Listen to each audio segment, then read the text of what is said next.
on building strong families. And today we're going to look at real life issues where we find Satan opposing God's plan and God's purpose and God's power to bring brokenness and alienation in our marriage. Last week we saw God's way of keeping us one, united, loving, serving one another. We saw how Jesus had left his own example for us to do this.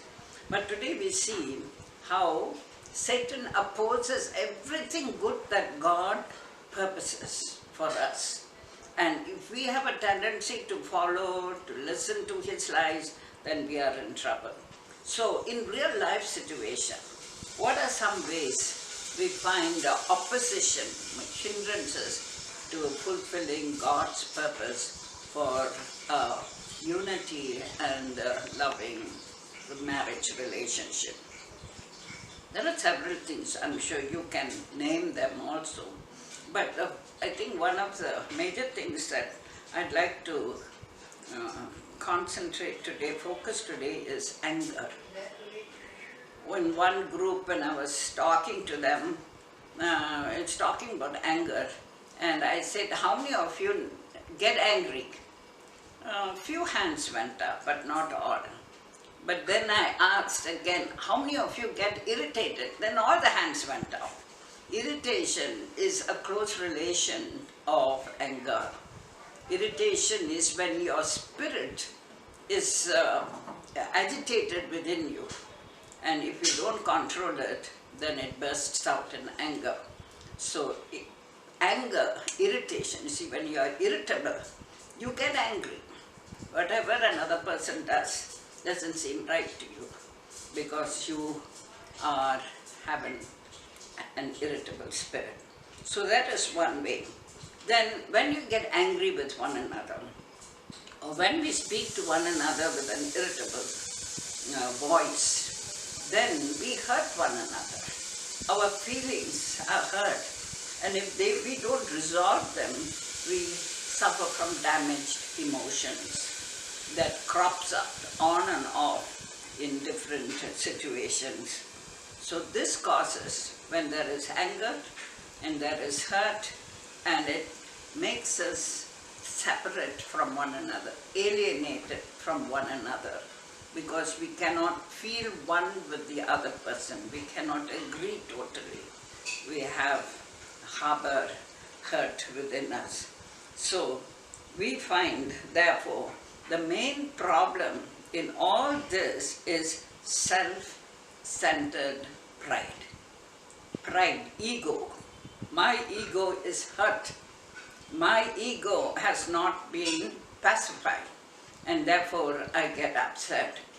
Self-centered pride. So once again I want to emphasize, we have Satan, we have God. We have Satan's kingdom is this world. Because when Adam and Eve sinned, we saw the world passed under his domain. We are under sin. But then Jesus came and he brought in this new kingdom of light in a totally different way of walking with God, knowing God, doing things for one another. So we need to deal with this pride. Now, why do we get angry anyway? What are the reasons for our anger? We find our rights have been violated, our expectations have not been met, or we have been hurt by what the other person has said or done, that person may not be even aware of, but we are hurt, and therefore we choose anger comes out in some way or other. For some people, it is safer to show anger than to acknowledge that they are hurt. I'll repeat that again because it's so true.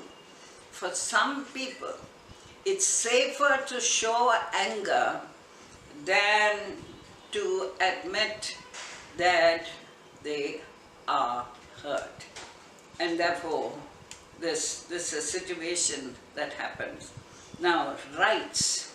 I have my right you come and violate that right, and I get angry.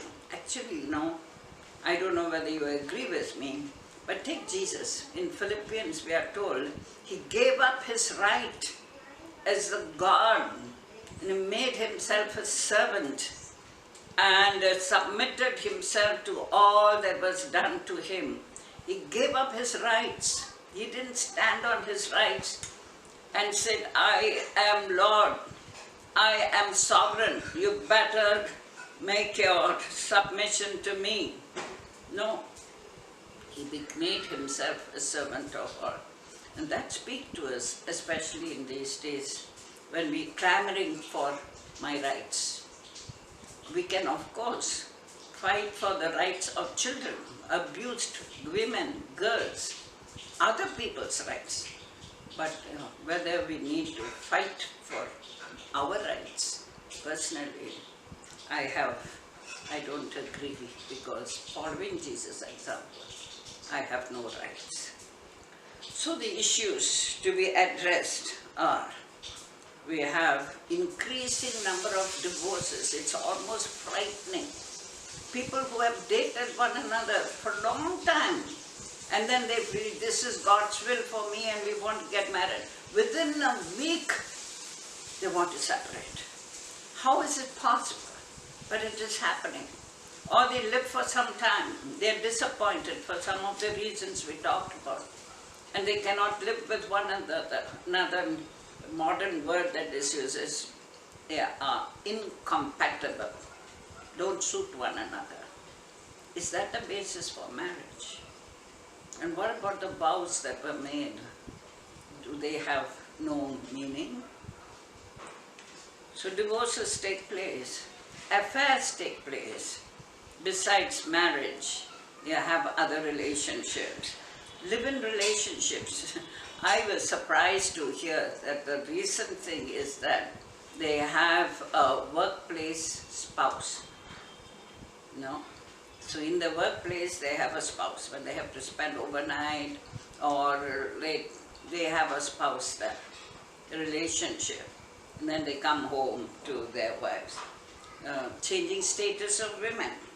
So there's a whole shift in what women used to do and what they are doing now, what they used to expect and what they expect now. The independence they didn't have before, now they are having. All this also creates more conflict, stress in all the relationships. So we need to have a clear understanding of the responsibilities of a couple. Each cannot do their own thing. You cannot say in marriage where you have come together, you say, I will do my thing, you do your thing. We are independent of one another. That doesn't happen. It's not supposed to happen. We're supposed to be intimate and close and build up one another, encourage one another. And so in the next sessions, we're going to have a look at what is the responsibility of the couple and what are the responsibilities of the wife, and we'll see how we can help to build one another, live together with more harmony. I don't know what your situation is. I have no idea what your problems are, what the issues. But I want to tell you, there is no issue, no problem, no conflict that cannot be resolved.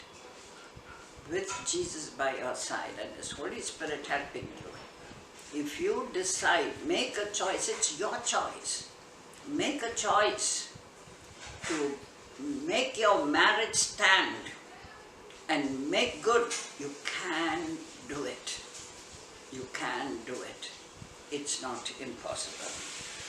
So I want to conclude the session by saying we need God.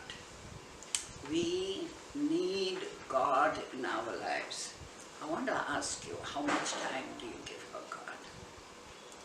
Young people are running around so much. Married people are so busy with their various chores and responsibilities. that they have no time for God. We are starving ourselves, depriving ourselves of the power God can give to us. We need God. We need God's power, as I said, to help us overcome our difficulties and our differences and our problems. We need His word to tell us where we are going wrong, how we can do things right. And we need to pray, have intimate relationship with God so that He can encourage us, He can strengthen us, and He can guide and direct us the way we need to go. We need to trust God. We can't see Him, we can't feel Him, but He does speak to us through His word, not in an audible voice, but through His Spirit to our hearts. He speaks. So we need to trust God, that He's a good God. He has designed all things for good, very good. And if we go to Him in prayer and saying, Lord, I cannot do it anymore, I can't cope with it anymore, please help me, He will. He will. I have experienced His nearness, His intimacy, His power to change and transform relationship. I have known it in my own life personally. I can tell you confidently, trust God and then persevere. Takes time. Healing takes time. It doesn't happen immediately. You have to work things out. God has to work in the other person's time, and therefore persevere. Keep on going. Never, never, never give up on one another, because God hasn't given up on us. Once again, we need God. We need God's power, we need His word, we need to give ourselves to prayer so that He can move us, show us, put things in our heart, help us change. We need to trust God that He will do it, and we need to persevere. Never give up. So in the next session, we will see the responsibilities of the couple, of the wife, and of the husband under God's plan to build marriage. May the Lord help us to see things in God's perspective. May His Holy Spirit help us to see where we are wrong. Make us humble to apologize and say, I'm sorry, and be willing to be corrected. Help us to crucify this self, put down this ego, this pride, so that we can be released to love and to serve one another. We can't do it by ourselves, Lord. Only You can, working through us. Your power in us can help us do what You want us to do. So we ask all these things with all our heart in Jesus' name.